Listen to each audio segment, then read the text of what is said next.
Bonjour Jacques Duchesne. Bonjour. Vous êtes professeur à l'UTT, l'Université de technologie de Troyes. Vous êtes fondateur de la chaire d'innovation SilverTech.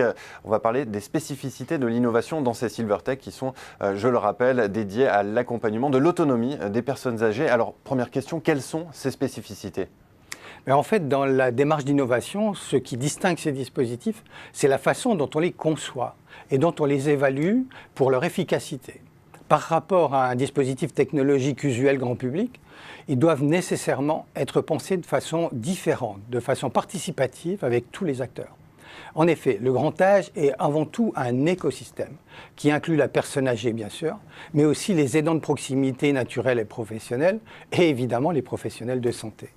Malheureusement, beaucoup de dispositifs sont parfaits sur le plan technique, mais restent à l'état de prototype parce qu'ils n'ont pas été conçus sur un mode participatif intégrant cet écosystème. Il s'agit en effet, en plus de la technique, de prendre en compte dès le début les questions d'utilisabilité, d'acceptabilité, de bénéfices pour tous les acteurs, ainsi que de l'exploitation utile de ces données. C'est la question du pourquoi faire, pour qui et par qui. Alors, quelles sont les innovations technologiques qui répondent aujourd'hui à l'ensemble des enjeux de l'écosystème ? Aujourd'hui, les technologies qui s'imposent peuvent avoir deux objectifs principaux. Le premier, c'est d'aider les personnes âgées à stimuler leurs capacités. Par exemple, entretenir leurs capacités intellectuelles via des applications ludiques, comme les jeux de mémoire, ou encore les accompagner dans l'entretien de leurs capacités physiques. Par exemple, en les incitant à marcher davantage ou en leur proposant des activités adaptées d'entretien de leur forme physique. Le deuxième objectif, en lien évident avec le premier, c'est de permettre de suivre l'évolution d'un état de fragilité. Là encore, deux objectifs sont visés. Le premier, c'est de détecter suffisamment tôt une dégradation pour pouvoir intervenir à temps. Le deuxième, c'est de vérifier au quotidien l'efficacité d'une prescription, quelle qu'elle soit.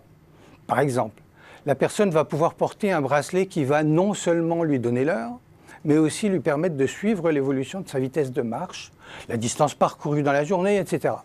C'est un dispositif que beaucoup d'entre nous portons déjà aujourd'hui. Et du coup, il n'est pas stigmatisant puisqu'il est fait pour tout le monde. Eh bien, cette même technologie permettra aussi bien de générer un point d'alerte si la marche se dégrade, que d'attester du maintien d'une belle forme physique grâce à la pratique d'exercices adaptés quotidiens. Dernière question, qu'est-ce qu'on peut anticiper en matière d'innovation dans les toutes prochaines années ? Eh bien, en fait, une grande partie de ce qui va se passer va dépendre des modèles économiques qui pourraient être mis en place par les entreprises qui lancent ces Silver Technologies. Ça n'est pas si évident pour un dispositif grand public. En effet, le modèle est lié à la disposition du client à payer, alors que dans la Silver Economy, les financeurs sont multiples. Les mutuelles vont notamment avoir un rôle à jouer important.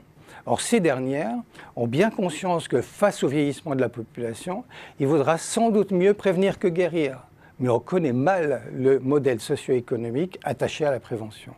Et beaucoup va dépendre de la manière d'appréhender le mode de diffusion de ces innovations autour des Silver Technologies. Les solutions sont là, les entreprises sont prêtes, il reste juste à stabiliser la solvabilité du marché.